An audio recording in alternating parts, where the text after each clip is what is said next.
जय दोस्तों, वंदे मातरम। कहते हैं कि वक्त पलटने में देर नहीं लगती। वाकई में देर नहीं लगती। आपका वक्त एक पल में पलट सकता है। जिस तरीके से पिछले करीब करीब 60 घंटों में अतीक अहमद की पूरी दुनिया बदल गई। उसका बेटा चला गया, वो खुद चला गया, उसका भाई चला गया।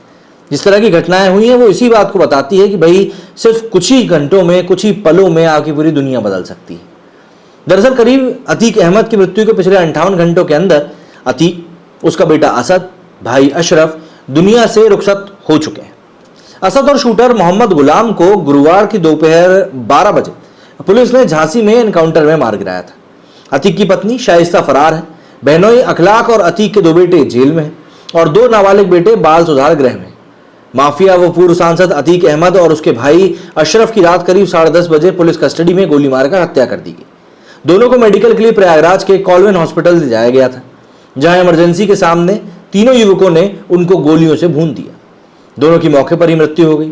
हमलावरों ने दोनों माफिया भाइयों को गोलियां मारने के बाद हाथ उठाकर सरेंडर कर दिया। पुलिस ने उनके कब्जे से 3 पिस्टल बरामद करी हैं। मामले की गंभीरता को देखते हुए पूरे प्रदेश में हाई अलर्ट जारी कर दिया गया है, जबकि प्रयागराज में हाल फिलहाल के लिए इंटरनेट सेवाएं बंद कर दी गई। शनिवार रात करीब 7:30 बजे धूमनगंज थाने में अतीक और अशरफ से एसटीएफ और यूपी एसटीएफ के अधिकारी पूछताछ कर रहे थे। इसी दौरान उन्हें जानकारी मिली थी कि उमेश पाल हत्याकांड में इस्तेमाल हथियार और कारतूस अतीक के घर से कुछ दूरी पर कसारी मसारी के जंगल में छिपाए गए। हथियार बरामदगी के लिए दोनों को लेकर पुलिस टीम तुरंत रवाना हो गई।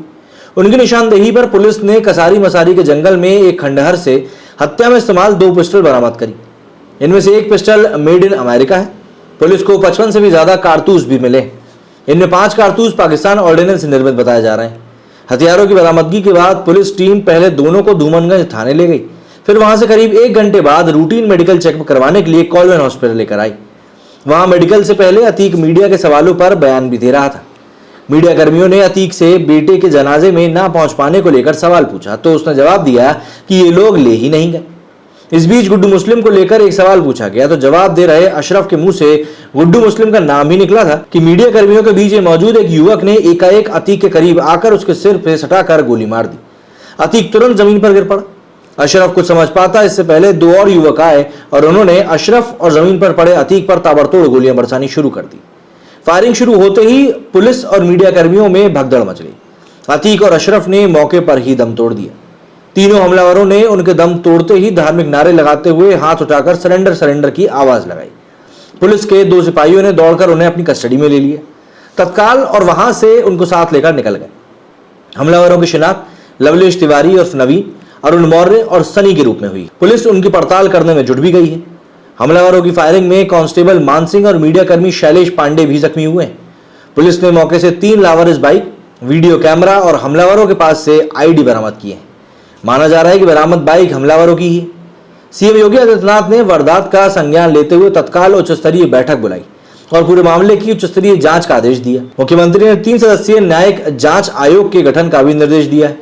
बैठक में अपर मुख्य सचिव एसपी गोयल, डीजीपी राजकुमार विश्वकर्मा, प्रमुख सचिव संजय प्रसाद, स्पेशल डीजी प्रशांत कुमार समेत कई अफसर मौजूद रहे। सीएम ने मौके पर स्पेशल डीजी और प्रमुख सचिव को प्रयागराज जाने के लिए भी कह दिया है। वहीं स्वाट की टीम को भी प्रयागराज में तैनात कर दिया है। वहीं माफिया अतीक अहमद, उसके परिवार और गैंग ने एक के बाद एक दुस्साहसिक वारदात कर प्रयागराज और उसके आसपास के जिलों में दहशत कायम कर दी थी। उमेश पाल हत्याकांड को मिलाकर अकेले अतीक अहमद के खिलाफ 43 साल में करीब 100 से भी ज्यादा मामले दर्ज हुए थे। इनमें अतीक के खिलाफ हत्या के 14, गैंगस्टर के 12, गुंडा एक्ट के 4, आर्म्स के 8 मामले मौजूद थे। मजबूत पैरवी न होने, गवाहों के छूटने और राजनीतिक संरक्षण होने के कारण करीब आधे मामलों में छूट गया। अतीक के खिलाफ कोर्ट में 50 आपराधिक मामले विचाराधीन थे। इनमें से 6 हत्या के हैं। अतीक ने 1989, 91, 93 में निर्दलीय और फिर 96 में सपा के टिकट पर विधायकी का चुनाव जीता। 2004 में सपा के टिकट पर वह फूलपुर से लोकसभा चुनाव जीतकर संसद तक पहुंचा। अतीक के भाई अशरफ पर भी 53 केस थे। वो 2005 में इलाहाबाद पश्चिमी सीट पर हुए उपचुनाव में जीतकर विधानसभा पहुंचा था।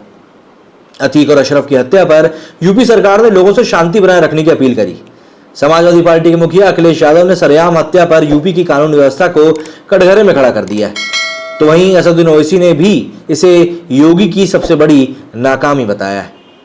अब कोई भी इस पूरे मामले में कितना ही इस चीज को पॉलिटिसाइज करने की कोशिश करे, लेकिन एक बात तो है कि अतीक का अंजाम वैसा ही हुआ जैसा कि एक दुर्दांत अपराधी का होना चाहिए था।